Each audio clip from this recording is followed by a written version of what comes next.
नमस्कार, स्वागत है आप सभी का।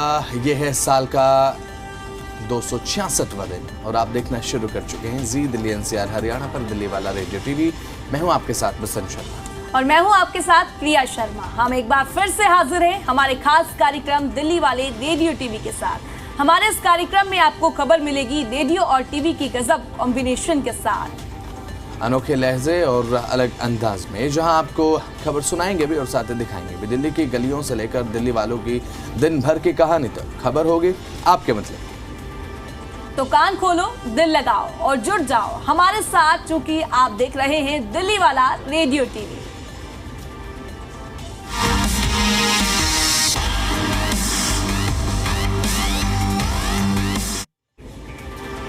तो कार्यक्रम की शुरुआत करते हैं। कुछ ही दिनों पहले हमने देखा जिस तरीके से अब दूसरा चुनाव देखने को मिला, तो दिल्ली हाईकोर्ट ने अब भारतीय राष्ट्रीय छात्र संघ यानी कि एनएसयूआई, जो कि कांग्रेस की छात्र इकाई है, अब एनएसयूआई के छात्रों की तरफ से प्रेसिडेंट पद के लिए मतदान प्रक्रिया को रद्द करने की मांग वाली याचिका पर दिल्ली विश्वविद्यालय को नोटिस जारी कर दिया है। उच्च न्यायालय ने दिल्ली विश्वविद्यालय के चुनाव आयुक्त को चुनाव में इस्तेमाल की गई इलेक्ट्रॉनिक वोटिंग मशीन यानी कि ईवीएम को सुरक्षित रखने का निर्देश दिया।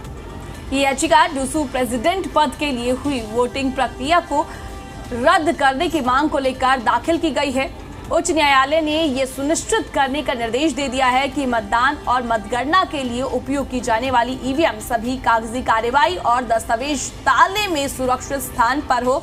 ईवीएम में छेड़छाड़ के आधार पर प्रेसिडेंट पद के लिए मतदान प्रक्रिया को रद्द करने के निर्देश देने की मांग करते हुए एक रिट याचिका दायर की गई। तो अब जिस तरीके से अब लगातार अब ये बात देखने को मिल रही है प्रिया कि अब हाई कोर्ट में अब एनएसयूआई की तरफ से रुख किया गया है, और आप इस मामले को लेकर क्या समझती हैं? वाली बात होगी, क्योंकि अब एनएसयूआई की तरफ से आरोप लगाए जा रहे हैं वोट चोरी के, और कई गंभीर आरोप लगाए गए हैं कि धन बल का प्रयोग हुआ है, इस आधार पर इन्होंने इलेक्शन जीता है। वहीं हम बात एबीवीपी की करें तो उनकी तरफ से साफ तौर पर कहा जा रहा है कि हमारी तरफ से ऐसा कुछ भी नहीं हुआ है, और एनएसयूआई की तरफ से मासूम शर्मा को लेकर और भी कई चीजों को लेकर आरोप लगाए गए थे और कहा गया था कि इन्होंने प्रचार प्रसार के लिए बुलाया। जब हमने एबीवीपी से बात की तो उनकी तरफ से साफ तौर पर कहा गया वो अपनी मनमर्जी से आए थे, हमने किसी को नहीं बुलाया था। और मुझे लगता है कि जब इस तरीके से कोई चुनाव हारता है तो अब उनकी तरफ से जब ये आरोप लगाए जाए कि ईवीएम में गड़बड़ी, हालांकि एबीवीपी जो है वो सिरे से नकार रही है इन बातों को, लेकिन आपने इंटरव्यू भी किया था जो जीते हुए नवनिर्वाचित पदों के उम्मीदवार हैं, तो उनसे आपने जब ये बात की तो उनकी तरफ से क्या कहा गया? बसंत, देखिए उनकी तरफ से तो साफ तौर पर ऐसा कहा गया ये सिर्फ आरोप है, ऐसा कुछ भी नहीं है। वो एक इंक वाला वीडियो भी एनएसयूआई की तरफ से डाला गया था जो कि सोशल मीडिया पर तेजी से वायरल हो रहा था। हमने उनसे बातचीत की, मैंने उनसे पूछा कि आपका एक वीडियो सोशल मीडिया पर तेजी से वायरल हो रहा है, उसमें लिंक वाला जो है इंक वाला एक अंगूठा लगा हुआ है, तो उनकी तरफ से कहा गया ऐसा कुछ नहीं है। उन्होंने मुद्दा बनाया किसी बच्चे का हाथ लग गया होगा, वो हटा नहीं था, वो सभी ईवीएम पर नहीं था, एक ही ईवीएम पर था। तो अब जिस तरीके से ये मुद्दा बनाया जा रहा है, क्योंकि देखिए दूसरों की जो एक छात्र राजनीति होती है बड़ी दिलचस्प होती है।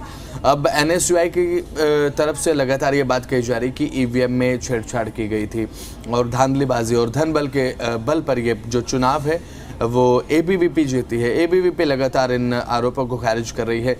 अब दिल्ली हाई कोर्ट में क्योंकि मामला है, इसलिए इस पर एक जो विचार विमर्श है, जो एक चर्चा है, वो बेहद ज़्यादा ज़रूरी भी हो जाती है प्रिया, क्योंकि अब हाई कोर्ट ने अब ये कहा है कि ईवीएम को सुरक्षित रखा जाए और ईवीएम में जो मत कैद हुए थे उन्हें भी सुरक्षित रखा जाए। इसका मतलब आप क्या समझते हैं? बसंत, सबसे पहले मैं आपसे कुछ पूछना चाहूंगी, उसके बाद मैं आपके सवाल का जवाब देती हूँ। आप सबसे पहले ये बताइए कि आपको लगता है दोबारा चुनाव हो सकते हैं? क्योंकि अब लोगों की तरफ से काफी चीजें कही जा रही हैं कि दोबारा चुनाव हो सकते हैं, कुछ लोग कह रहे हैं कि वोटों की गिनती दोबारा होगी। नहीं, मुझे ऐसा बिल्कुल नहीं लगता कि दोबारा चुनाव होंगे, क्योंकि देखिए अब क्योंकि किसी भी चुनाव को लेकर जो एक चुनावी प्रक्रिया है वो बेहद ज़्यादा बड़ी होती है। शुरुआत से ही आपको सबसे पहले फिर एक नोटिफिकेशन जारी करना होगा। दिल्ली यूनिवर्सिटी का जो प्रशासन है, दिल्ली यूनिवर्सिटी मैनेजमेंट को दोबारा फिर इन्वॉल्व होना होगा, फिर सारी चीज़ें एक सिरे से ऑर्गेनाइज करना। मुझे नहीं लगता कि इस तरीके से होगा। मैं बिल्कुल एग्री नहीं करता हूँ इस बात से। ठीक है, आपकी तरफ से मैं फिलहाल राय जानना चाहूंगी, आपकी क्या राय है जिस तरीके से एनएसयूआई की तरफ से गंभीर आरोप लगाए जा रहे हैं, वोट चोरी की, धन बल की और भी कई आरोप लगाए गए हैं, उस पर आपका क्या रुख है? आपको क्या लगता है, क्या ऐसा थोड़ा बहुत भी 1% भी हुआ है क्या? नहीं, मुझे नहीं लगता प्रिया ऐसा कि ऐसा हुआ होगा, क्योंकि देखिए अभी फिलहाल एनएसयूआई की तरफ से आरोप तो लगाया गया है और आरोपों की जांच तो मुझे लगता है कि होनी चाहिए। अगर वो इतना सॉलिड आरोप लगा रहे हैं कि भाई धांधली के चलते चुनाव जीते, हालांकि ये जो छात्र संघ का चुनाव हुआ डूसू का, अगर इससे अलग चलते हुए मैं मेन पॉलिटिकल स्ट्रीम की बात करूं, मेन पॉलिटिक्स की अगर बात करूं, तो कांग्रेस की तरफ से भी इस तरीके के आरोप समय समय पर लगाए जाते रहे, चाहे वो अब महाराष्ट्र को लेकर हो, केरल को लेकर हो या फिर हरियाणा को लेकर हो। तो अब डूसू में जब चुनाव हुआ तो कांग्रेस की जो छात्र इकाई है, कांग्रेस की छात्र इकाई की तरफ से जो है वो आरोप लगाया गया कि भाई ये जो चुनाव है वो एबीवीपी ने धांधलीबाजी के चलते जीता है। तो वहीं एबीवीपी लगातार इस बात को मना कर रहे, एबीवीपी लगातार ये बात कह रहे कि हमारे साथ छात्रों का समर्थन है। अब अध्यक्ष पद पर एबीवीपी आ गई, सेक्रेटरी पद पर एबीवीपी आ गई, जॉइंट सेक्रेटरी एबीवीपी के पास हो चुका है। तो अब जिस तरीके से ये पूरा का पूरा जो अभी फिलहाल घटनाक्रम देखने को मिल रहा है, अब ये एक बात अगर की जाए तो पोस्ट इलेक्शन ये जो प्रतिक्रियाएं हैं वो देखने को मिलती है, पोस्ट पोल प्रतिक्रियाएं जो हैं जो पार्टी हार जाते हैं उनकी तरफ से देखने को मिलता है। लेकिन मेरे एक सवाल का जवाब प्रिया जो मैं आपसे पहले पूछ रहा था, आपने हालांकि मुझसे पूछे, उससे पहले मेरा एक जो सवाल था कि अब हाईकोर्ट की तरफ से जो ये बात कही गई है कि ईवीएम को सिक्योर किया जाए, अब मैं इस बात को इस तरीके से समझना चाहता हूँ प्रिया, क्योंकि देखिए अब हाई कोर्ट ने सीधे तौर पर कहा कि क्योंकि एनएसयूआई की तरफ से आरोप लगाया गया, उसके बाद ये पूरा मामला हाई कोर्ट में पहुंचा और जो पूर्व प्रेसिडेंट थे यानी कि एक्स प्रेसिडेंट वो रौनक खत्री वो ये कहते नजर आए कि हम हाई कोर्ट का रुख करेंगे। वो हाई कोर्ट गए भी, याचिका उन्होंने लगाई कि भाई ये जो चुनाव है वो फेयर नहीं हुआ, that was not a fair election. और उसके बाद उनकी तरफ से याचिका लगाई गई। हाई कोर्ट ने कहा कि ईवीएम का जो डेटा है, क्योंकि ईवीएम को बड़ा संदिग्ध बताया गया कि भाई ईवीएम में ठीक तरीके से वोटिंग नहीं हुई है, अगर वोटिंग हुई है तो ठीक तरीके से कैप्चरिंग नहीं हुई है शायद ईवीएम में। और मुझे लगता है कि हाईकोर्ट की तरफ से जो ये बात कही गई कि ईवीएम को अभी फिलहाल सिक्योर रखा जाए, जो उसके अंदर डेटा है उसे सिक्योर रखा जाए, तो आप इस मामले से क्या समझती है? कहीं ना कहीं हाईकोर्ट क्या ये सोच रहा है हाईकोर्ट भी कि जो अभी डेटा है उसके मतलब उसे सुरक्षित रखा जाए, समय आने पर हम भी उसे चेक जरूर करेंगे? देखिए बसंत, बिल्कुल ये बिल्कुल एक अच्छा फैसला है, एक अच्छा निर्णय लिया गया है, क्योंकि जिस तरीके से एनएसयूआई की तरफ से आरोप लगाए जा रहे हैं कि वोट चोरी हुई है और धन बल का इस्तेमाल हुआ है, उनकी तरफ से याचिका भी दायर की गई। अब इस पूरे मामले पर हाईकोर्ट ने भी संज्ञान लिया। अब हाईकोर्ट की तरफ से साफ तौर पर कह दिया गया है कि ईवीएम को सुरक्षित रखा जाए, ईवीएम के साथ कोई भी छेड़छाड़ नहीं होनी चाहिए।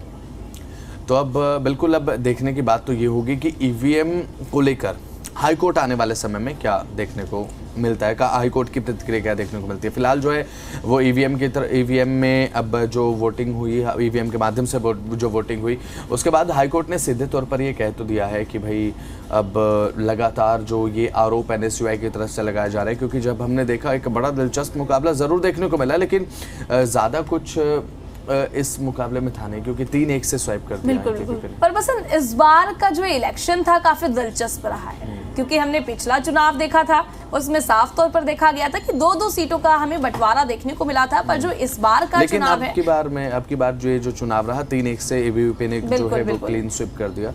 और अभी फिलहाल जो एनएसयूआई है, एनएसयूआई की तरफ से लगातार इस चुनाव को लेकर धांधली की बात कही जा रही है, लेकिन जो एबीवीपी के प्रत्याशी हैं जब वो हमारे स्टूडियो में पहुंचे और हमने जब एबीवीपी के प्रत्याशियों से खास बातचीत की, यहाँ तक कि प्रिया ने जब जॉइंट सेक्रेटरी और सचिव और संयुक्त सचिव हमारे पास आए थे बातचीत करने के लिए, तो हमने जब बातचीत की थी, जब हमने भी ये सवाल उठाया था कि हाई कोर्ट जाने की बात यहाँ पर लगातार की जा रही है, लेकिन आप क्या सोचते हैं इसे लेकर कि हाई कोर्ट अगर एनएसयूआई चली जाती है तो क्या एक मुश्किल हो सकती है एबीवीपी के लिए? तो उनकी तरफ से भी सीधे तौर पर यह कहा गया था कि जो अभी फिलहाल एक जो छात्रों का समर्थन हमारे साथ है, तो एनएसयूआई कुछ भी कहते रहे, इट डजंट मैटर।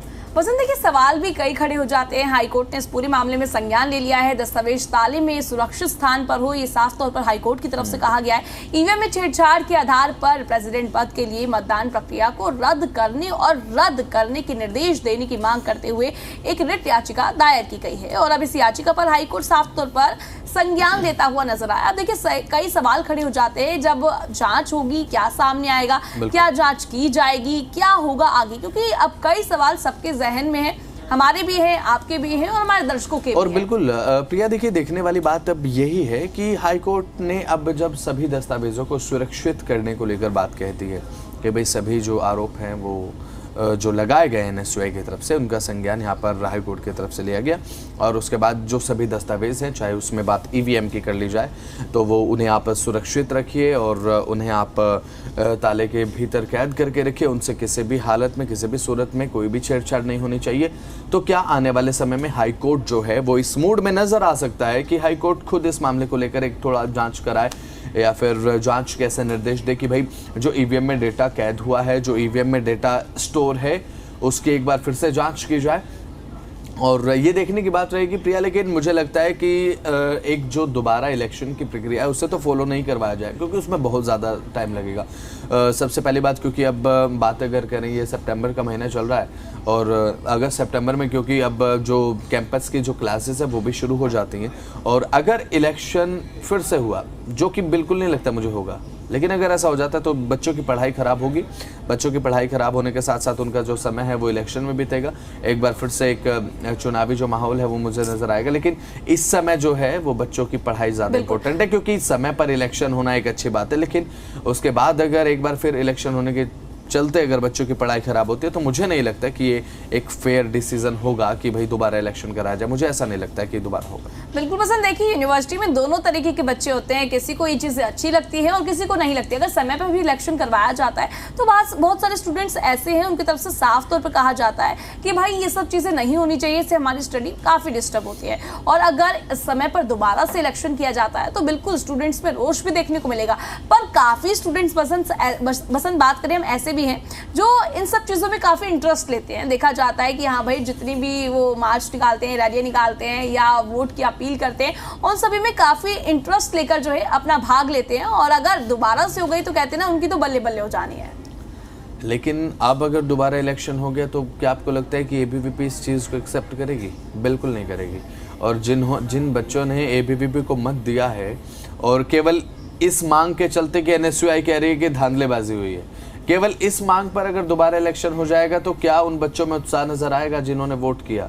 और क्या एबीवीपी के कार्यकर्ता चुप होकर बैठ जाएंगे, इस फैसले को एक्सेप्ट कर पाएंगे? बिल्कुल भी नहीं कर पाएंगे, क्योंकि जिन बच्चों ने वोट दिया है, अब हालांकि धांधली का आरोप हालांकि एनएसयूआई जरूर लगा रही है, चलिए वो एक ठीक बात है, उनका एक अपना अलग पर्सपेक्टिव, उन्हें लगता है कि ऐसा हुआ है तो फिर वो एक अलग बात है। लेकिन हुआ है या नहीं हुआ है ये मैटर करता है। उनकी तरफ से भले ये बात कही जा रही है कि ऐसा हुआ, लेकिन हम लगातार ये बात कह रहे हैं कि अगर ऐसा हुआ है तो इसकी जांच हो, अगर ऐसा नहीं हुआ है तो हाई कोर्ट का जो निर्देश है उस सर्वमान्य होगा। और जो देखिए अभी फिलहाल मामला हाई कोर्ट में है, हाई कोर्ट इसे लेकर जो भी कहेगा वो सर्वमान्य होगा। हाई कोर्ट इस मामले को लेकर क्या कहता है वो मैटर करता है। एनएसयूआई क्या कह रहे हैं डजंट मैटर, क्योंकि जो भी हार की एक हताशा होती है प्रिया सभी पार्टियों में, और कांग्रेस में भी हमने ये चीज़ देखी है, जब कांग्रेस हार जाती है उसके बाद इस तरीके की बातें कही जाती है। उसमें राहुल गांधी का जिक्र कर लें आप, कांग्रेस के बड़े नेताओं का जिक्र कर लें, और वही अब छात्र इकाई में भी देखने को मिल रहा है, छात्र संघ में भी देखने को मिल रहा है। लेकिन हाई कोर्ट ने अगर ये कह दिया कि भाई जो तमाम दस्तावेज़ उन्हें सिक्योर करके रखा जाए, तो इसका कहीं ना कहीं एक अलग मतलब भी निकलता है। जैसे कि आपने कहा कि क्या फिर हाई कोर्ट अब संज्ञान लेगा इस पूरे मामले को लेकर? आने वाले समय में हाई कोर्ट की तरफ से कोई हस्तक्षेप किया जा सकता है कि जो परिणाम देखने को मिले हैं, अब ये तो आने वाला समय बताएगा। लेकिन मुझे अभी फ़िलहाल तो ये नहीं लगता है प्रिया कि दोबारा इलेक्शन होगा। लेकिन हाई कोर्ट ने अब एक तरह से बात अगर करें तो हाई कोर्ट की तरफ से एनएसयूआई की प्रतिक्रिया पर जिस तरीके से कहा गया, इस एनएसयूआई के रुख को देखते हुए कि भाई धांधली हुई है या फिर धन बल के प्रयोग पर ये चुनाव जीते हैं एबीपी वाले, तो अब तमाम दस्तावेजों को सिक्योर करने की बात कही गई है। तो मुझे लगता है कि इस मैटर में अभी कोई टिप्पणी करनी नहीं चाहिए। बिल्कुल पसंद। देखिए, जैसे जैसे समय आएगा बिल्कुल ये चीजें बिल्कुल क्लियर हो जाएंगी। जो भी हाई कोर्ट का ओपिनियन रहा है, जो भी रहा है, ये सभी चीजें समय आते आते क्लियर हो जाएंगी। और अब हम इसी के साथ आगे बढ़ते हैं। और अब बात अगर बसंत गर्मी की कर ली जाए तो आपका गर्मी को लेकर क्या कुछ रुख है? क्योंकि दिल्ली एनसीआर में गर्मी जो है लगातार अब बढ़ती हुई नजर आ रही है। गर्मी का आलम कम होने का नाम नहीं ले रहा है। बिल्कुल। देखिए प्रिया, जो गर्मी है ना वो लगातार बढ़ रही है, और पिछले कुछ दिनों से लगातार एक आस थी कि दिल्ली वालों को बारिश हो जाए, लेकिन बारिश हुई नहीं। अब एनसीआर में लगातार गर्मी से जो एक राहत है वो तो बिल्कुल भी नहीं मिल पा रही है। तेज धूप के चलते लोग परेशान हैं। सितंबर के महीने में अब फिलहाल लोगों को जून जैसे गर्मी का एक एहसास हो रहा है। तापमान लगातार चढ़ रहा है, लेकिन अभी तो ये सिर्फ शुरुआत है, क्योंकि असली पिक्चर तो अभी बाकी है। बिल्कुल पसंद। आपको बता दें कि दिल्ली एनसीआर में 26 सितंबर तक लगातार गर्मी बढ़ने का ही पूर्वानुमान जता दिया गया है कि 26 तारीख तक इसी तरीके का गर्मी का आलम देखने को मिलेगा। इस दौरान आसमान एकदम साफ रहेगा, धूप चटक देखने को मिलेगी और इसी के साथ ही हवाएं भी सिर्फ 15 से 19 किलोमीटर प्रति घंटे की रफ्तार से चल सकती हैं और दिल्ली एनसीआर में इस समय बारिश का किसी भी तरह का कोई भी पूर्वानुमान नहीं है। बिल्कुल जाहिर सी बात है, यानी कि अब सिर्फ गर्मी से तापमान बढ़ता हुआ नजर आएगा। यानी कि अगर दिल्ली वालों, अगर आप ये सोच रहे थे कि भाई मौसम के चलते कुछ रियायत मिल सकती है, आने वाले समय में तापमान थोड़ा डाउन देखने को मिलेगा या फिर बारिश देखने को मिलेगी, तो अभी तो ऐसा नहीं होगा। एटलीस्ट 26 सितंबर तक तो नहीं होगा, लेकिन उसके बाद हो सकता है कि एक मानसून में आखिरी फव्वार जो मानसून की गिरती है, हो सकता है कि वो देखने को मिल जाए। लेकिन मुझे लगता नहीं है कि बारिश होगी। आसमान पूरा साफ है। अक्टूबर के महीने में वैसे भी ना प्रिया देखने को मिलता है कि बादल छट जाते हैं, आसमान पूरी तरह से नीला हो जाता है, साफ हो जाता है। और मुझे अभी भी याद है जब हम 8th क्लास में थे, 8th से 9th क्लास में थे, तो उसमें एक चैप्टर था, मैं जो उस चैप्टर का नाम है वो तो याद नहीं कर पा रहा हूँ, हिंदी की किताब में वो चैप्टर था। और उसमें बल्कि ये बात का जिक्र था कि अक्टूबर का महीना आ गया है, आसमान साफ हो चला है, तेज़ हवाओं के साथ साथ एक गर्मी का एहसास है, ठंड आने को है, गर्मी जाने को है, मानसून बीत चुका है। तो वो मुझे पंक्ति अभी भी याद है। तो अब उससे मुझे याद है कि अक्टूबर के महीने में आसमान पूरी तरीके से साफ हो जाता है, जैसे कि आपने बताया, बादल छट चुके हैं और इस दौरान उमस बढ़ेगी और लोगों को गर्मी का सामना जो है वो करना पड़ेगा। बिल्कुल, अगले 6 दिन दिल्ली एनसीआर में गर्मी का कहर देखने को मिलेगा और यही नहीं, तापमान में भी 33 डिग्री सेल्सियस से बढ़कर 36 डिग्री सेल्सियस के जो है करीब हमें तापमान देखने को मिलेगा। बस और प्रिया, ये मुझे लगता है ना कि अब जो तापमान है वो अब एक स्थिर होने की तरफ बढ़ रहा है। पिछले कुछ समय में हमने वेरिएशन देखे। सबसे पहले 40 डिग्री के आसपास तापमान पहुंचा, गर्मियों की बात कर रहा हूँ मैं, जून महीने की। जून में 40 डिग्री के आसपास तापमान था। उसके बाद ये तापमान मानसून में, जब मानसून आया तो उसके बाद गिरते हुए 34-35 तक गया और उसके बाद अब जब मानसून बीत चुका उसके बाद फिर से एक बार 36 से होते हुए 36, 37, 38 तक अब पहुंच रहा है। मुझे लगता है कि अब ये ना एक स्टेबलाइज टेम्परेचर हमें ज़रूर देखने को मिलेगा एनवायरनमेंट में, कि अब आप इस बात को लिखकर रख लीजिए कि अब जो तापमान है कम होने वाला तो नहीं है। कम से कम दिन में तो नहीं। जब आप 11, 12, 1, 2 बजे के आसपास ऑफिस में होते हैं उस समय बाहर ना निकले तो अच्छा है, क्योंकि अब जो रेडिएशंस है वो भी हमें देखने को मिलते हैं। सनलाइट जब डायरेक्ट आपके कॉन्टैक्ट में आती है तो जाहिर सी बात है आपकी स्किन को भी नुकसान पहुंचता है। तो कहीं ना कहीं अब जो टेम्परेचर है वो एक स्टेबल हो चुका है। 36, 37, 38, हद से हद 36, 37, 38, क्योंकि देखिए जून जैसी गर्मी का एक एहसास तो है, लेकिन जून जैसी गर्मी पड़ने वाली नहीं है, क्योंकि ना तो ये जून है और ना ये जून वाला मौसम है। हाँ, भले ही गर्मी ज़्यादा है, लेकिन वो 40-42 डिग्री का तापमान तो आप नहीं देखेंगे। लेकिन अभी फ़िलहाल जो 36, 37, 38 का जो एक तापमान है वो मुझे लगता है कि वो स्टेबलाइज तरीके से हमें लगातार देखने को मिलेगा।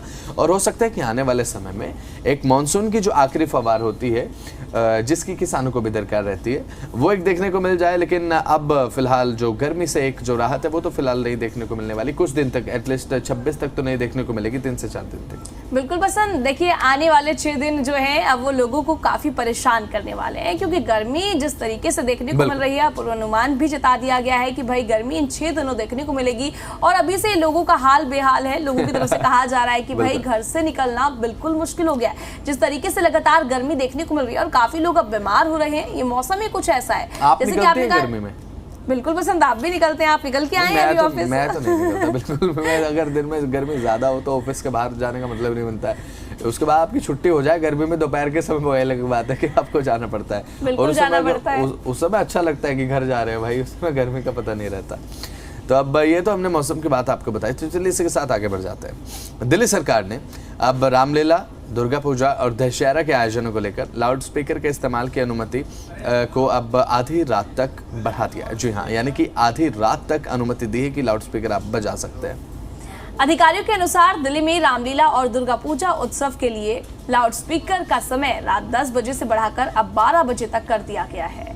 पर्यावरण मंत्री मनजिंदर सिंह सिरसा ने इस निर्णय के लिए उपराज्यपाल वीके सक्सेना और मुख्यमंत्री रेखा गुप्ता का आभार भी जताया। बसंत, और बात अगर करें में, मुख्यमंत्री रेखा गुप्ता ने भी अब इस फैसले पर एक बयान दिया और ये कहा, 22 सितंबर से लेकर यानी कि पहले नवरात्र से लेकर 3 अक्टूबर तक रामलीला, दुर्गा पूजा, दशहरा जैसे आयोजन जो हमें देखने को मिलते हैं, झांकियाँ निकलती हैं और रात 12 बजे तक लाउड स्पीकर और पब्लिक एड्रेस सिस्टम का जो उपयोग है वो किया जा सकेगा। और साथ ही ये सुविधा निश्चित समय सीमा के लिए ताकि त्योहारों का आयोजन सुचारू और व्यवस्थित तरीके से हो सके, इसलिए की गई। हालांकि आयोजकों को पहले से ये तय ध्वनि प्रदूषण नियमों का पालन करना होगा। ये बहुत ज़्यादा ज़रूरी है। और मुझे याद है कि जब बचपन में हम छोटे थे तो उसे लेकर एक दशहरे से पहले एक राम बारात निकलती थी और राम बारात के दौरान जब डीजे बजते थे, झांकियाँ निकलती थी, एक गज़ब का माहौल होता था और वो माहौल जब मुझे याद आता है तो बड़ी खुशी होती है। तो मुख्यमंत्री ने क्या कुछ कहा, एक बार वो दर्शकों को सुनवाते हैं, उसके बाद इस चर्चा को आगे बढ़ाते हैं। पहले मुख्यमंत्री ने क्या कहा वो सुन लेते हैं। देखिए, मैं हमेशा देखती थी कि हमारे हिंदू उत्सव को दिक्कत होती थी क्योंकि रामलीला कभी 10 बजे खत्म नहीं हो सकती, दुर्गा पूजा कभी 10 बजे खत्म नहीं हो सकती। जब गुजरात में डांडिया रात भर चल सकता है, जब बाकी राज्यों में इवेंट रात भर हो सकते हैं, तो दिल्ली वालों का क्या कसूर है भाई। तो इसलिए इस बार हमने इसे 12 बजे तक की परमिशन सभी रामलीलाओं को, दुर्गा पूजों को और सांस्कृतिक धार्मिक उत्सवों को दी है। ईश्वर की कृपा हम सब पे बनी रहे, राम राज्य आना चाहिए और उसके हम छोटी सी गिलहरी जैसा काम हम सबको करना चाहिए। तो अब जब दूसरे राज्यों में हो सकता है तो भाई दिल्ली वालों का क्या कसूर है, सीधे तौर पर मुख्यमंत्री ने बात कही। और सही में दिल्ली वालों का कोई कसूर नहीं, आपका भी कोई कसूर नहीं है क्योंकि आप भी दिल्ली से हैं। अब 12 बजे तक आप एंजॉय कर पाएंगे। तो जैसा कि मैं कह रहा था कि राम बारात निकला करती थी और अभी भी निकलती है हमारे क्षेत्र में, पानीपत से बिलोंग करता हूँ, हरियाणा से। और उस समय बिना डीजे के ना मज़ा नहीं आता। डीजे के साथ साथ एक जनरेटर की आवाज़ ज़रूर देखने को मिलती है जो राम बारात निकलती है, क्योंकि डीजल से चलता है। एक जनरेटर उनके पास होता है, बड़ी बड़ी मरकरी होती हैं, लाइटिंग होती है, तो वो ना एक बड़ा गजब का क्रेज मुझे लगता है कि वो देखने को मिलता है। आपने कभी ऐसा बसंत देखिए, जो ये कुछ दिन होते हैं ना काफी खास होते हैं। दशहरा तक हम बात करें, शराद खत्म होते हैं, नवरात्रे शुरू होते हैं और उसके बाद एक त्योहारी सीजन बिल्कुल ये दिन ही खास होते हैं। खासकर बच्चों के लिए आपने देखा होगा गलियों में बच्चे रावण बनाना शुरू कर देते हैं, रामलीला करते हैं, कोई सीता बन रहा है, कोई कुछ बन रहा है। ये तो बात बिल्कुल। और हाँ, खाना वाना छोटे छोटे बर्तन रख लेते हैं, खाना बनाते हैं, अपना बचपन याद आ जाता है कि हम भी आटा रहता कच्चा छोटी छोटी कढ़ाइयाँ रख लेते हैं। और यहाँ कि हमारे पेरेंट्स भी बहुत सहयोग देते थे उस समय पर, और आज भी बच्चों का देखा जाता है कि एक अलग ही सोसाइटी में देखने को मिलता है। सभी एक अलग फील में होता है कि हाँ भाई रामलीला करेंगे, हम सीता माता बनूंगी। और इस खेल का बच्चों ने अपना नाम भी रखा था, घर घर खेलते। तो चलिए ठीक है, ये तो बात रही कि दशहरे तक अब जो लाउड स्पीकर बजाने की अनुमति है वो 12 बजे तक है। बनाने की अनुमति तो कभी तक भी बनाइए, कोई दिक्कत नहीं है।